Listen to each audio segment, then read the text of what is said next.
Every third Sunday. Ladies and gentlemen, give it up for Cody Lindenberger.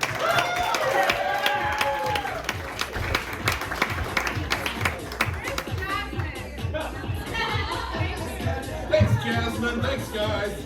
Let's give it up for Cindy. Are you bartending now, Cindy? Yeah, I am. All right. Guys, if you're not drinking tonight because you're driving or you're boring, that's fine. But if you are drinking, please continue doing so. I found out I'm much funnier when people are drunk. I performed at a sober comedy show a couple months ago.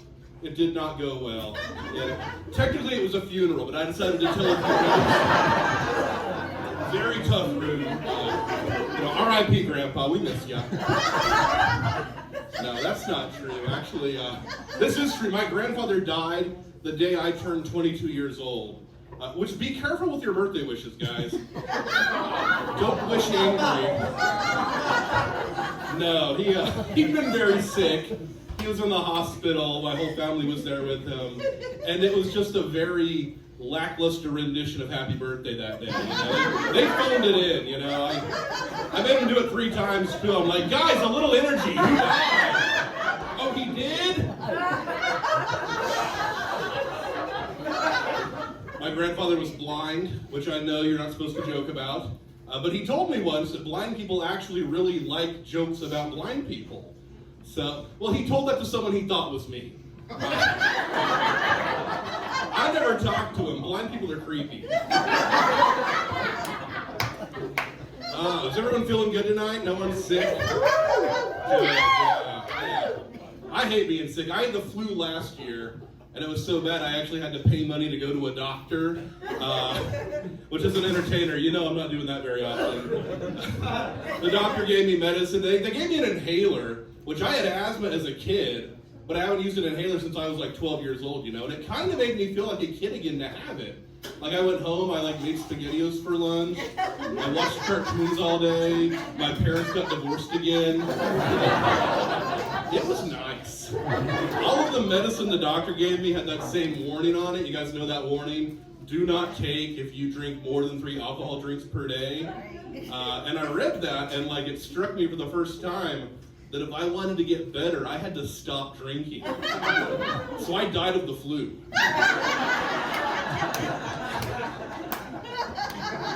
It's winter time. Does anyone else like winter more than summer? Yeah, it's better. I'm a bigger guy. If you can't tell from the back, I'm 14 feet tall. I like winter. Winter clothing creates a lot of what lawyers call reasonable doubt. You put on a baggy sweatshirt, you grab a bottle of Gatorade, you go out into the world, nobody knows what's going on under there. I think Under Armour should change their slogan to maybe it's muscle. I like summer too. Summer has a lot going for it. You got baseball, you got vacations, you got Jesus' real birthday, look it up. I sweat a lot, I'm a big guy, I sweat. My least favorite thing about the summertime has to be the heat. My favorite thing about the summertime, no school shootings. Oh, wow. It's nice.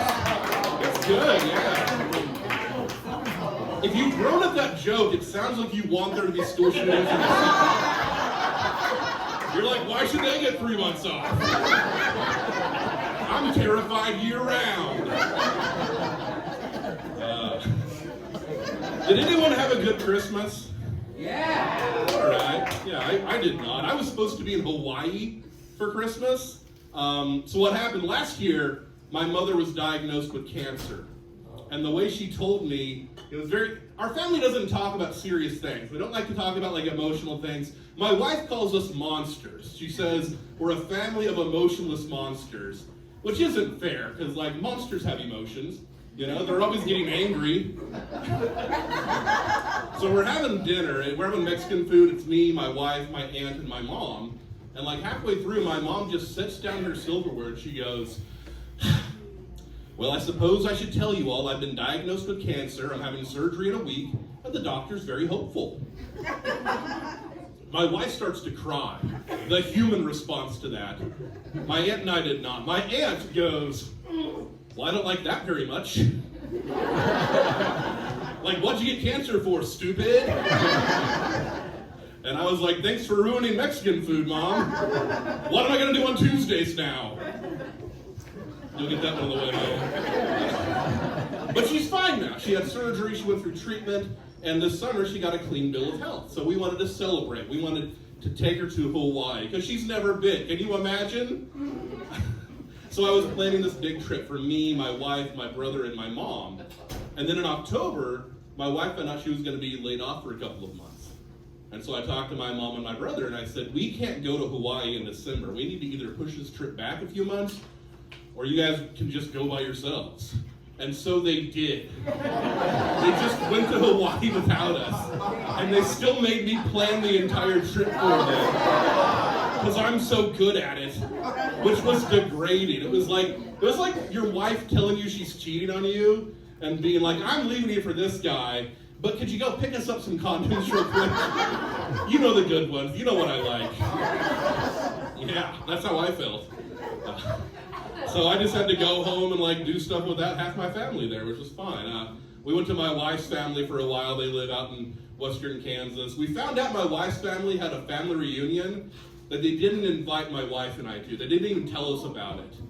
Yeah, and on the way home, I asked my wife, I'm like, why didn't they invite us to this reunion? And she said that her family thinks that sometimes I act like I'm better than them. And I was shocked. I'm like, your family seriously called me egotistical? And then I had to explain to her what egotistical means because she's stupider than me. Which isn't her fault. Her whole family's stupider than me too. My wife hated that joke once I explained it to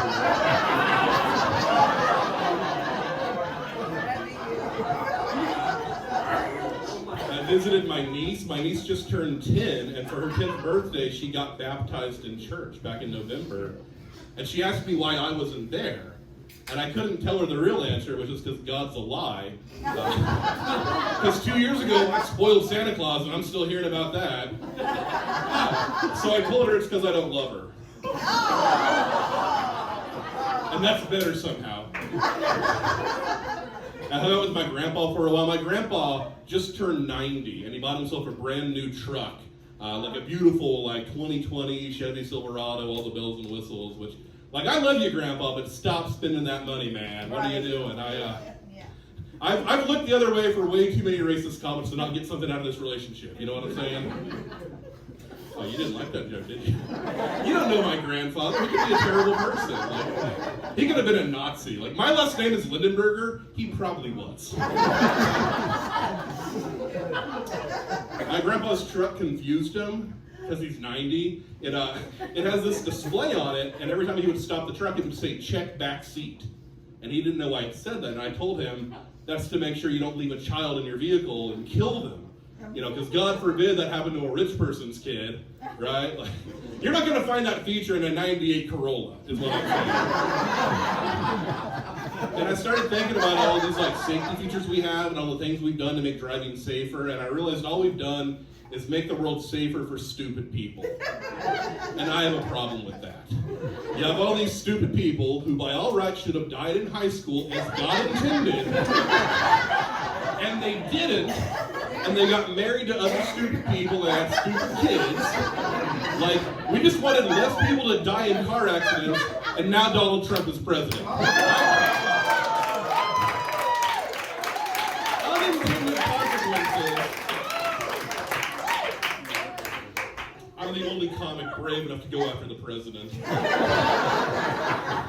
I'm just saying, we need less safety features, right? If there was no wall between the racetrack and the stands at NASCAR events, we could have free healthcare in 10 years. That's just math, guys. That's just math. That's all that is. You guys are fun. Give yourselves a round of applause. I've never met a crowd that won't clap for themselves. Now, this is a fun crowd. This is a good-looking crowd, too. A lot of good-looking ladies and guys here. I can say that. I'm comfortable with who I am. Right. Some good-looking beards up front here. You guys got tattoos? No? You got tattoos? What the hell? Beards and tattoos, man, that's the thing. Beards and tattoos are the cool thing, right? The younger people, beards and tattoos. You know who's got to be pissed off about that? Bikers. Right? Bikers spent the last 60 years like developing a reputation of being like the toughest guys you could find, and you knew them by their beards and tattoos. Like it used to be if you went into a bar and you saw two guys shooting pool, big beards, tattoos on their arms, you'd be like, oh my God, those guys look like Hell's Angels. Like we gotta get out of here, that guy probably just got out of prison. If I go into that same bar today, I see those same two guys, I'm like, oh my God, those guys look like graphic designers. That guy probably runs a blog, just pictures of his cats, reenacting scenes from the Big Lebowski. Calls it the Big Meowski. I don't know, maybe I'm jealous, I can't grow a full beard. When I was in college, my girlfriend's like, why don't you have a beard? I like beard, you should grow a beard. And I told her I can't grow a full beard, it's not that unusual. In fact, Justin Timberlake can't grow a full beard either, which at the time I believed to be true. And she launched into this lengthy list of all the reasons I had no business comparing myself to Justin Timberlake. Yeah, and I got angry, guys. Not about what she was saying, but because of how well prepared she was. She put some thought into this. There was a PowerPoint presentation halfway through. I don't know. Maybe I'm not like a manly man. I don't know. I feel like I do things that are like stereotypically manly. You know, I like woodworking. I like to build things. You know, I drink alcohol to excess nearly every night. I constantly take credit for women's ideas. You know, guy stuff.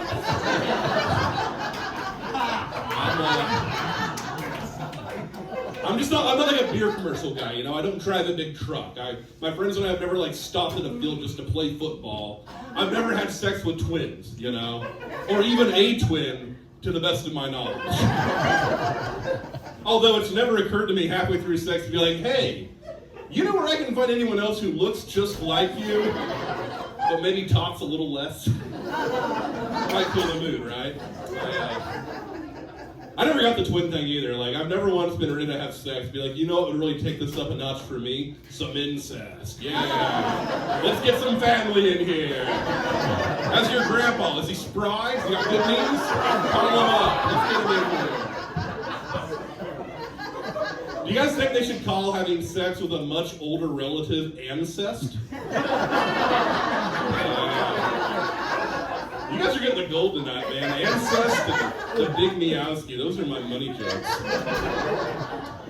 I can remember the first time I felt manly, the first time I felt like a man. It was the first day of school of 8th grade. I was at lunch, I was at a table with like all my stupid friends. There was a table of girls in our class next to us, and I could hear them like discussing the changes to the boys' bodies, right? Like I heard this girl like, did you see how tall Blaine got? And did you see Jesse's muscles? And I hear this girl, Lindsay Voth, I can use her name because she's dead. Oh. To me, she's dead to me. She says, did you guys hear how deep Cody's voice got? And that really interested me because I was Cody. I still am. And she turns around and she goes, hey, Cody. And I did this super cool, super slow turn. I go like this, I'm like, yeah. And all these girls' eyes lit up, and I was like, oh my God, I'm gonna have so much sex in the 8th grade. This is gonna be amazing. That didn't happen because her next question was, what'd you do this summer? And I, still very cool, very low, went, I went to space camp. And I remained a virgin for 4 more years. It's like I was re-elected the president of virginity that day, guys. 4 more years. I don't have to try to convince women to have sex with me anymore, which is nice. No, I'm not rich, I'm married. At this point, I wouldn't even know how to hit on a woman. I've been with my wife for so long. I was at a house party earlier this year, and I'll be honest with you guys, because I feel like we're all friends now. I was being delightful. I was in a really good mood. I was being funny. People were paying attention to me.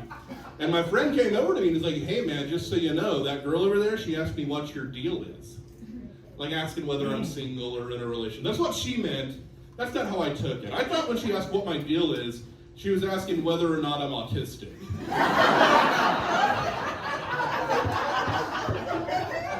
And I went over to her and I said, probably the worst thing you can say to a person considering having sex with you. Like, I go up to her and I'm like, well, I've never been tested.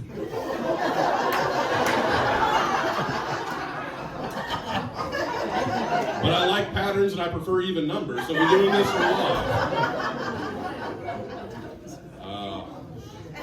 I am married. My wife and I recently celebrated an anniversary, 10 years of marriage. Like 7 of them happy. Pretty good. A lot of my friends in comedy are single, and they would ask me, like, what's it like to be married? And for a long time, I didn't know how to answer that. It's kind of a weird question, right? But this year, something happened where now I know how to answer that question.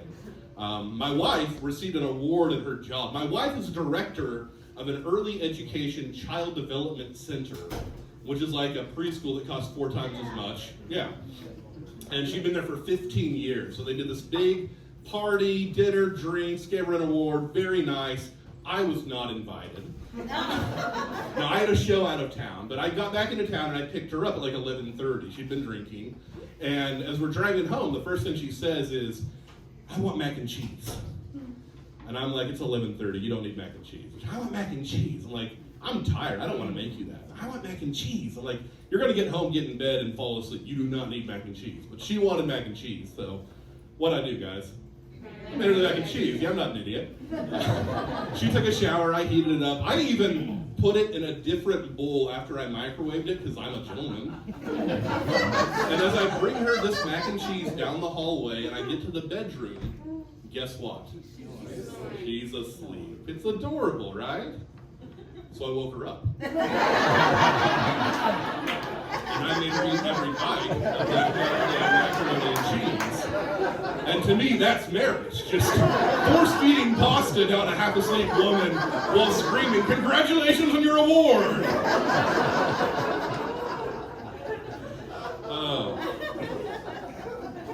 My wife's much better looking than I am. You all just accept that? Okay. She is. I think that's pretty normal. I think most guys, if you're in a relationship with a woman, you don't want to be the pretty one, right?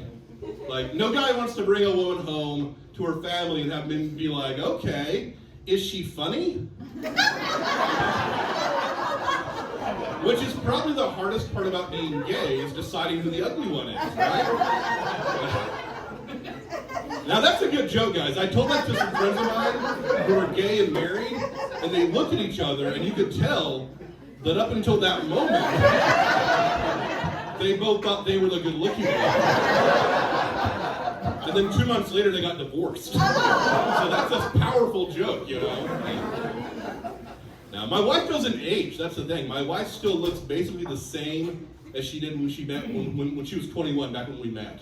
I do not. Like, at this point, 15 years later, I kind of look like the package you would have used to ship 21-year-old me in. Right? It's like a bigger, bulkier, like, there's no, like, it's all smooth now, and there's, like, stains and bruises. I'm like a travel guitar case with a drinking problem, basically. I just keep getting fatter, that's my thing. That's what I'm into. Like, every day, literally, like, I've never seen a picture of myself where I'm fatter in the picture. Does that make sense? Every photo I take could be a before photo if I just ever had the after, you know? I try to lose weight, it's hard. I don't really like healthy food. My wife tries to help, she buys like fruits and vegetables. The other day she's like, try these grapes, you'll like them. They're cotton candy grapes. I was like, why are they called cotton candy grapes? She's like, because they taste like cotton candy. I was like, just because something's called something doesn't mean that's like what it is, right? Like, I went to high school with a bunch of guys who like to wear those wife-beater tank tops. And to this day, not a single one of them has ever driven a tank.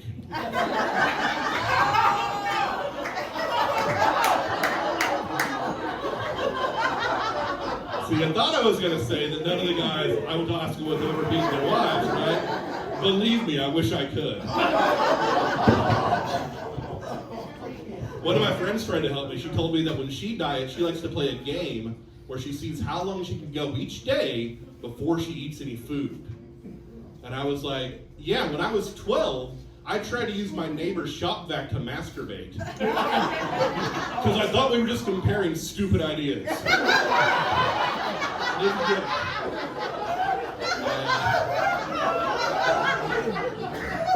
I was a skinny kid, which I think is good. You don't want to be a fat kid because people like to pick on fat kids, or at least I do.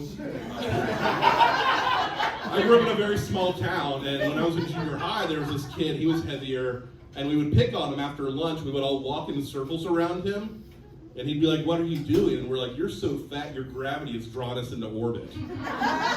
Because when you live in a small town, you can be a bully and a nerd. You can do it all.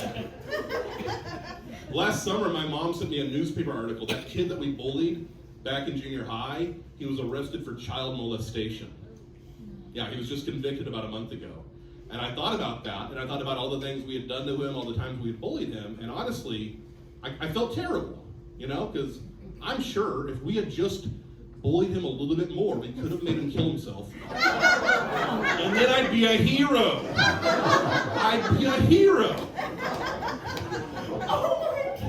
Guys, if you don't like that joke, that's basically every episode of Quantum Leap. Okay, so take it up a scumbacula.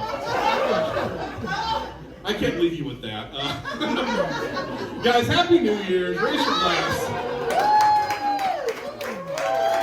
Look, I don't do resolutions, but I say just try to better yourself in the next year. Try to do something, make yourself a little better. I'm going to try to be smarter this year.